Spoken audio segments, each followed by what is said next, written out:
అందుకే చాలామంది రామచంద్ర గారు ఏం చేసిరని తెలంగాణ రాష్ట్ర అధ్యక్షుడు చెప్పి చాలామంది అనేక పార్టీలు ప్రశ్నిస్తున్నాయి. వాళ్ళ ఒక మిసైల్ అయినా రామచంద్రరావు గారు ఒక మిసైల్.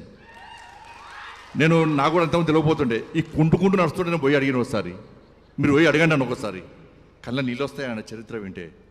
నేను పోయి అడిగినా ఏమన్నా ఈ కుంటుకుంటూ నడుస్తావు ఏం రోగం అన్నా నీకు అన్న వ్యంగ్యంగా ఆయన చెప్తున్న కళ్ళ నీళ్ళు వచ్చినాయి అన్న. అఖిల భారతీయ విద్యార్థి పరిషత్ ఈ చేయి కూడా వంకర ఉంటుంది ఆయన, అది చేయి వంకర ఉంటుంది, కాలు వంకర ఉంటుంది.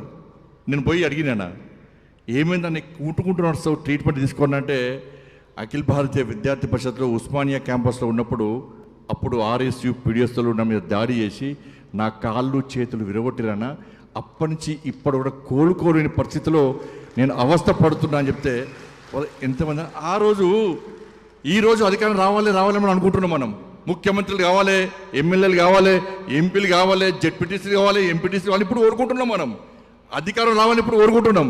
కానీ ఆ రోజు అధికారంలోకి వస్తామని ఎవరు తెలియదు. అధికారం రావాలని ఆ రోజులో కోరుకోవాలి ఎవరు కూడా. ఉంటామా బతుకుతామా సస్తామా తెలియని పరిస్థితి.